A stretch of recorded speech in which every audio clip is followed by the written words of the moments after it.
Hello everyone.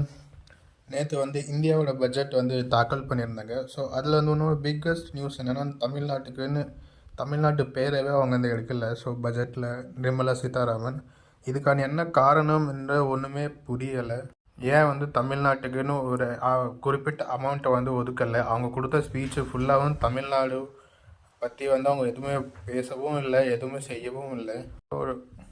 So என்ன central government நம்மளை ஒதுக்கி வச்சிருச்சா? அவங்கள இப்போ நடந்து முடிஞ்ச பிஎம் எலெக்ஷன்ஸில் ஒரு சீட்டு கூட தமிழ்நாட்டிலேருந்து ஜெயிக்காதனால நம்மளை ஒதுக்கி வச்சிட்டாங்களா? இல்லை இங்கே இருக்கிற மக்களை மதிக்கலையா? ஏன்னா இந்தியாவில் one of the biggest contributor டேக்ஸ்னால் ஒன் ஆஃப் த ஸ்டேட்ஸில் தமிழ்நாடும் வரும்.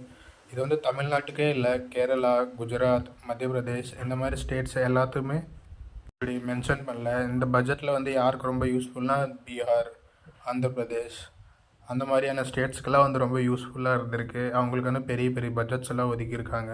ஆனால் இப்போ ரூலிங் பார்ட்டியில் இருக்க அவங்க 2 பேர் தான் மெஜாரிட்டியான சீட்ஸும் கொடுத்துருக்காங்க. அதனால் அந்த கோட்டாலனால இவங்களுக்கு நிறைய பட்ஜெட்ஸ் எல்லாம் அலோட் பண்ணியிருக்காங்களா? இப்போ முடிஞ்ச எலெக்ஷன்ஸில் பிஜேபினால் ஃபுல்லாக அவங்களோட மெஜாரிட்டி எடுக்க முடியலை.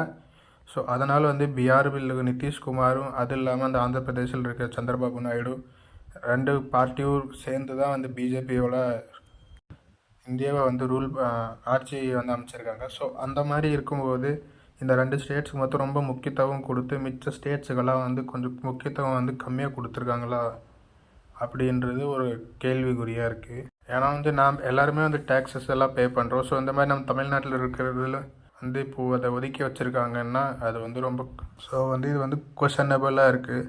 ஸோ இந்த பட்ஜெட்டை பற்றி நீங்கள் என்ன நினைக்கிறீங்க? அதே மாதிரி கமெண்டில் லீவ் பண்ணுங்கள். தேங்க்யூ, பாய்.